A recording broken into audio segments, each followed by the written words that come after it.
I'm Rebecca from Moon and Magnolia, and today I'm going to share with you how I maintain a healthy sourdough starter.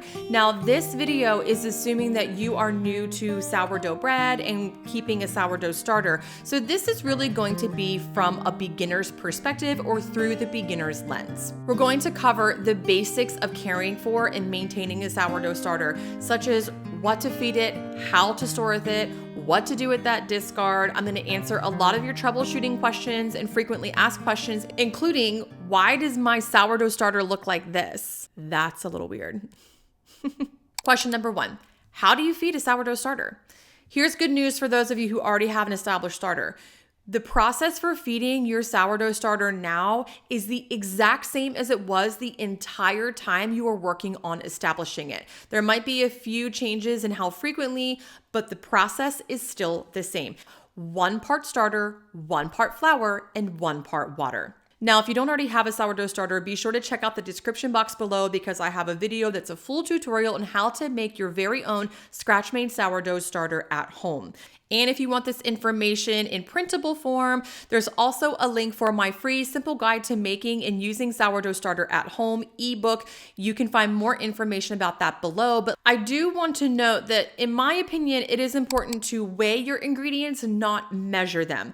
When you measure your ingredients, you're not really getting a 1-to-1 ratio because a cup of flour weighs a lot less than a cup of water. So that actually means you're going to have too much water in your starter.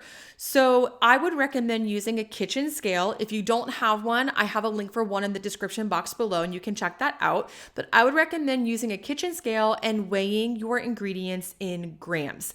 Down the road, as you become more familiar and more seasoned with working with sourdough starter, you can begin to measure it or eyeball it. But I think measuring can start to get a little bit complicated if we're looking at this from a beginner's mindset because it isn't exactly 1-to-1 in how we need it to be for sourdough starter. So for my purposes, I always weigh out 113 grams of starter, 113 grams of flour, and 113 grams of water. You can weigh out more or less depending on how often you're baking or how much sourdough discard you might need for recipes. So there isn't necessarily a strict rule about what the weight should be. It just needs to be consistent with all 3 parts. So this begs the question, what am I supposed to feed my sourdough starter? Flour. And what type of flour? This is really simple. Whatever you have. So I like to feed my sourdough starter half whole wheat and half all-purpose. You can feed your sourdough starter all-purpose. That will work, and lots of people have maintained a healthy sourdough starter that way, and including myself, that's how I always fed my past starter. In my experience with my current starter though, I have had better results using half whole wheat and half all-purpose. You can totally use all whole wheat. You can use rye. It's really up to you. But the reason why I like to feed half whole wheat, half all purpose is because wheat flour and rye also have a microbiome that's a little more conducive to creating a healthy starter than just all purpose flour alone. But I don't want to pay to use all whole wheat all the time. So all purpose is a little bit cheaper. It still gets the job done. So I like to use half and half. That moves me into my next question. What is my sourdough starter supposed to look like? After you stir up your sourdough starter ingredients, it should look like a very thick pancake batter. Some flours require a little more water, so if you're using, say, a finely ground whole wheat, for example, you might need a little bit more water. So if that's the case, I would add in just a little bit of water at a time and stir it up until it resembles a really thick pancake batter. Once your sourdough starter has risen, it should look something like this. Now, I will say this is starting to deflate. I fed this last night, but you can see it has bubbles, it's light, it's airy. When you pour it out, you can see how light and almost fluffy it is. An inactive starter will look like this. It's flat. There are no bubbles. Being able to look at your sourdough starter and know what's going on is a skill that you can very easily cultivate with just a little bit of time. Pay attention to your sourdough starter. Notice what it looks like, what the texture looks like once you fed it and it's doubled. Notice what it looks like when it's deflated or when you're discarding it. Having that visual information can tell you a lot about what you need to do for your sourdough starter. And in time, you don't even have to really think about it anymore. You'll just look at it and know what needs to be done. And I know I showed you this for talking about what things look like. I'm going to talk about this in a minute, but just know this is not exactly what you want your sourdough starter to look like. You fed your starter, you know what it's supposed to look like, and now you're wondering, where do I store my sourdough starter? There are a couple answers to this question. 1, you can keep it on the counter. 2, you can keep it in the fridge. Or 3, you can do some combination or oscillate between those two methods. Personally, I actually do a little bit of both, but I rely mostly on the refrigerator. So let's talk about the countertop method first. If you are keeping your sourdough starter on the countertop, that means you are doing exactly that. You're keeping your sourdough starter on the countertop. It is out in your kitchen, it is somewhere in your home, ideally in a space that is 70 degrees or warmer. So if your house is chilly or drafty, or it's winter and it's near a window or something like that, if it gets below 70 degrees, that will be too cold for your sourdough starter to activate. So I recommend keeping it somewhere warm. If you do not have a warm space in your house, I cannot recommend this proofing box enough. It has a really low temperature range for things like proofing sourdough bread, activating sourdough starter, and other fermentation practices. So it's awesome because you can drop it all the way down to 70 degrees, which is really hard to do in most circumstances. If you are keeping your sourdough starter on the countertop, that means it needs to be fed every 12 to 24 hours. And when to do that, 12 or 24, is a little bit nuanced, and it's contingent upon your sourdough starter. Everyone's sourdough starter is a little bit different depending on what type of flour you feed it, how warm your house is, what the other environmental conditions are will determine how fast your sourdough starter doubles. For some people, maybe they have to feed every 12 hours. Other people, like myself, I can feed mine every 24 hours. And this goes back to what I was saying earlier about why it's important to have a visual understanding of your sourdough starter.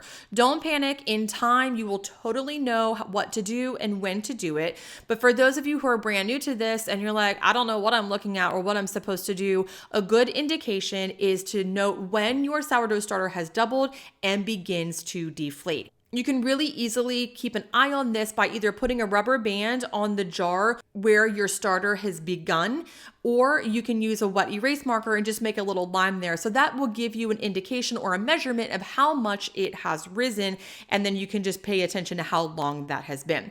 Once it hits its peak and begins to deflate, that's an indication that it is ready to be fed. I'll talk in a little bit about what happens if you feed your sourdough starter too soon, too many times. It's not the end of the world if you do that, but it can cause some problems down the road. So again, it's important just to remember, feed your sourdough starter once it has peaked and begins to deflate.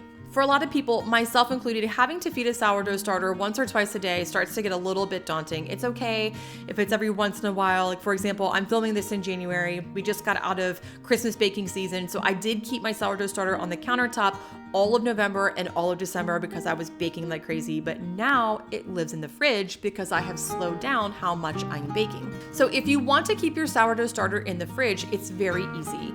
All you do is feed your sourdough starter, let it rise a little bit, just a couple hours. It doesn't need to double, but let it get bubbly, put it in the fridge, and you can take it out a week later and feed it again. When it is time for your regular weekly feeding, I would take it out of the fridge, let it get closer to room temperature, do your normal feeding process, and again, let it sit until it starts to bubble, and then put it back in the fridge. I have, for sure, taken my starter right out of the fridge, discarded half, fed it, put it right back in the fridge. Totally fine. Spoiler alert, it's really hard to kill a sourdough starter. I'll talk more about that in a few minutes. It worked, it did the job, but I would recommend just to maintain the health of your sourdough starter, if you can and have time, to let it get to temperature and activate a little bit before putting it back in the fridge. The reason why you can space out feedings longer when it's in the fridge is because the cold temperatures slow down the bacteria's digestion. It doesn't stop it, but it does slow it down. So it gives you more time and space between feedings. Now, I tend to go back and forth between the countertop and the fridge method depending on what I'm doing. Like I said, for Christmas, I kept it on the counter all the time, and then now it's in the fridge. Sometimes I just get in the baking mood, or for whatever reason, I need to use a lot of discard. Let's say I want to make sourdough pancakes and a sourdough skillet and a sourdough pizza that week for dinner, and I need more discard. I'll leave it on the counter and take care of it that way. So you can totally go back and forth. Sourdough starter will meet you exactly where you are. So if you need it on the counter, take care of it that way. And when you're ready to put it back in the fridge, Just stick it back in the fridge. It's as simple as that. Maybe the most popular question I see all over the place that people have asked me and I see all over the internet is, why do I discard half of my sourdough starter? We do this because if you don't discard half of it, you're gonna have like a whole lot of starter to deal with because it exponentially increases. So if we don't discard half of it, we're gonna end up with a whole lot of starter. Now, for some of you, that actually is ideal. Maybe you're baking all the time. Maybe you are baking for a large family or for coworkers, or it's the holidays. Maybe you need a lot of starter, but for most people, most of the time, they just don't need that much. So discarding half of the starter allows you to maintain just the amount of starter that you need for your regular baking schedule. I have gone through phases where I keep giant gallon jars of starter because I'm using it like crazy for all sorts of different recipes and projects. But right now, for example, I'm just keeping a small jar of it because that's all I need. So the nice thing is you can control how much sourdough starter you have by either discarding the amount that you want to get rid of or keeping it and building up your starter to get more. The other question I get all the time and I see all over the internet is, am I supposed to feed my discard? No. If you feed your discard, you will just have more sourdough starter. It's as simple as that. So you can feed it if you want 2 jars of starter, but again, if the point is to keep a smaller amount of starter, then you wouldn't want to feed your discard because now you just have 2 jars of starter. So discard is just that. It's something we're getting rid of. I personally wouldn't recommend throwing it away. I like to bake and cook with my starter all the time because, I spent time and money getting that starter going. I don't want to just put it in the trash can, but it's your starter, your money, your life. You do whatever you want to do with that sourdough starter discard. The one thing I would not recommend is putting it down the sink. I have never experienced this because I don't put it in my sink ever, but I have seen a lot of pictures in sourdough Facebook groups of people with clogged kitchen pipes because the sourdough starter hardened in their pipes. Never experienced it. I can't talk about it firsthand, but doesn't really sound like it's worth the risk to me. So one of the questions I get a lot is, and I kind of led with this, what is that? What is this gray liquid on the top of my starter? This is called hooch. It's actually an alcohol that's released as the bacteria metabolizes the wheat. So it is gross looking, but it's completely normal. It's not a problem. It just means your sourdough starter is hungry. Now, that's an extreme example. I've been letting this sit in my fridge for a really long time, so you could see what it looks like. You can stir that right back in. If you think that's a little gross, that's okay too. Just pour the gray liquid out, get back to your regular feeding schedule, and you are on your way to having a healthy starter again. I forgot to feed my sourdough starter. What do? Feed it. That's it. If you forgot to feed your sourdough starter, don't worry about it. All you have to do is just get back to your regular feeding schedule. I don't necessarily recommend skipping feedings regularly, but it happens. I've forgotten to feed my sourdough starter. I have left sourdough starter in the fridge for longer than I should have without feeding it. Totally fine. Once you remember, just do your regular discard and feed it and be on your way. What if there is mold on my starter? Mold's a no-go. If you see mold on your starter, I would recommend pitching it and starting all over again with establishing a sourdough starter. I know that's a bum, but in general, it is recommended that whenever you see mold on your starter, that it is time to let it go.